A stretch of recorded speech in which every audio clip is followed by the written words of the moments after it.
This is the Philadelphia Eagles 2026 season preview, and it opens with the strangest kind of championship hangover. The team that repeated as NFC East champions, the franchise's first back-to-back division titles since 2004, per the league's own framing, enters 2026 having lost a home playoff game as a heavy favorite, traded A.J. Brown, and handed the offense to a coordinator who has never called a play. The market barely blinked, 10.5 wins, the highest number in the division, and the shortest odds to win the East. But here's the thing, our 10-year ledger flags that the price doesn't. Of the 4 teams in this division, Philadelphia is the only one whose 2025 profile points down. This episode is about whether the machine is as sturdy as the number says. Start with what was real, because the foundation is genuinely real.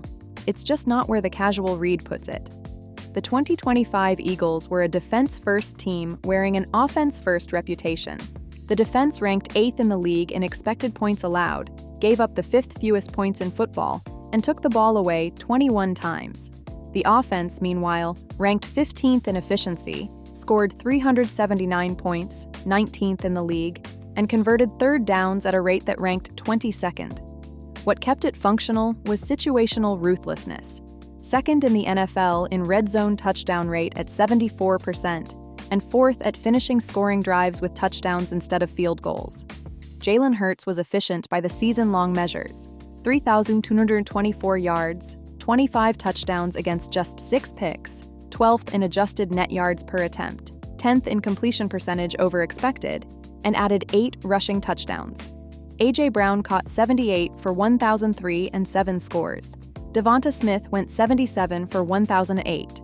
Dallas Goedert caught 60 balls and scored 11 times, and Saquon Barkley ran for 1,140 at 4.1 a carry, with a per-carry efficiency that ranked 31st of 49 qualified backs on our rushing over expected board. The season split cleanly in half, 8-2 through 10 games, 3-4 the rest of the way, and then the wildcard loss at home to San Francisco, 23-19, on January 11th. What was luck?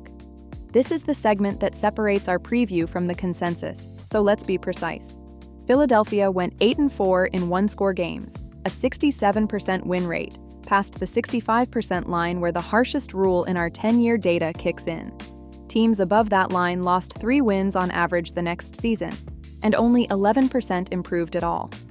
Point differential agrees with the skepticism. This roster played like a 10-win team and banked 11.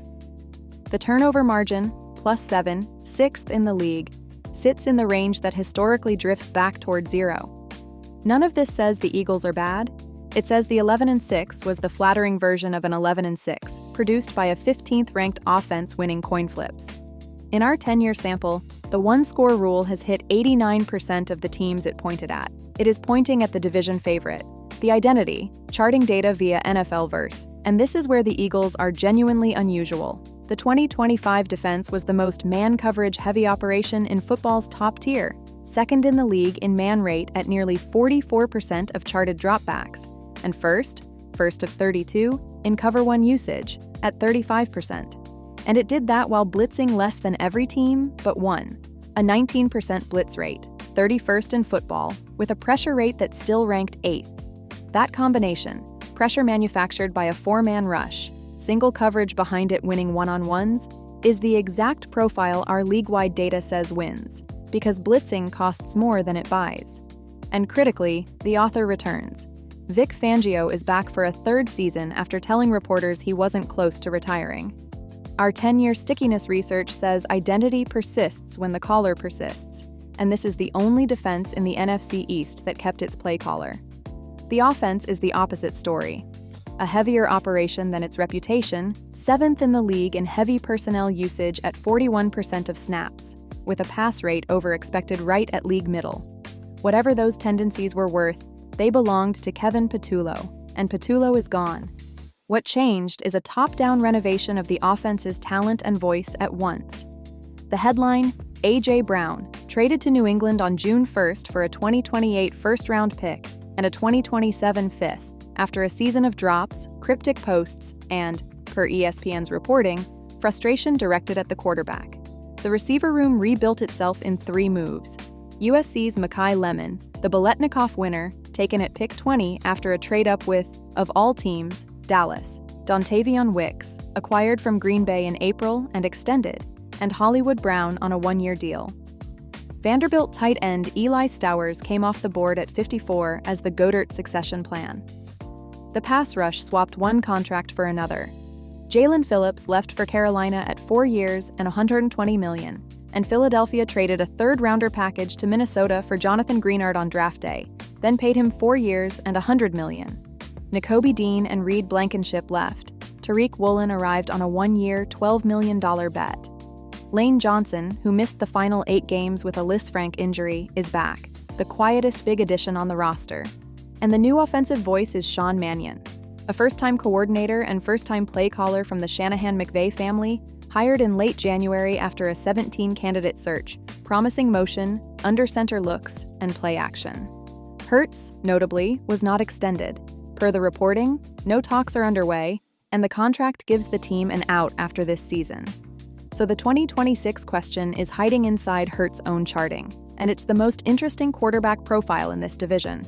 The season-long numbers were tidy. The situational splits are inverted.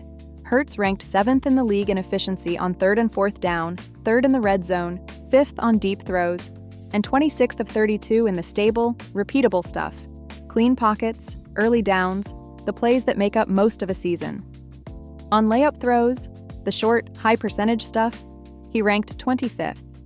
And the gap between his stable situation and volatile situation play was the 5th smallest in football. Most quarterbacks fall apart when the structure breaks. Hurts' problem was the structure itself. Read that back. The 2025 Eagles offense was elite in exactly the moments that decide one-score games and mediocre in the moments that decide everything else. That is how you go 8-4 in one-score games with a 15th-ranked offense. And it is precisely the profile our regression rules distrust, because clutch buckets don't repeat and layups do. Mannion's entire job, translated into our numbers, is to raise the layup floor.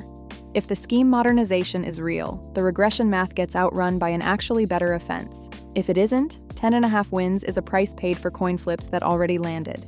Fantasy names to know. Scored Half-PPR. Barkley goes as the RB8 at pick 14, and the honest read is that the price pays for 2024. Last season was 4.1 a carry and 31st of 49 in per carry efficiency over expected, with Lane Johnson's return the best argument for a rebound. Devonta Smith at WR12, pick 28, is the cleanest target tree bet in the division. His 24% target share already ranked 12th on our board, and A.J. Brown's 121 targets just left the building. The WR30 per game finish is the floor argument. The vacancy is the ceiling one. Hurts at QB7, pick 66, is priced on the rushing floor, 8 rushing touchdowns, and it held. Goddard at TE14, pick 1-18, scored 11 times on 60 catches. Touchdown rates like that get taxed, so treat him as a red zone bet, not a volume 1. And Makai Lemon at WR39, pick 92, is the rookie lottery ticket with a Biletnikoff receipt. The verdict. 10.5 wins, division favorite, and our ledger won't co-sign the comfort. The defense is real, and its architect returns. That's the floor, and it's high. But the one-score record sits past the line where teams historically gave back 3 wins. The offense that produced it ranked 15th and just lost A.J. Brown. And the fix is a play caller who has never done the job. 9 to 11 wins is the honest range, with the division still theirs to lose, just by a much thinner margin than the standings, or the price suggest. The Eagles are a very good team whose record said great. In 2026, the record comes back to the team. Follow the Philadelphia Eagles feed for the weekly show. Every game, every number, all season. This was the Muffed 2026 Eagles preview. Every number verified.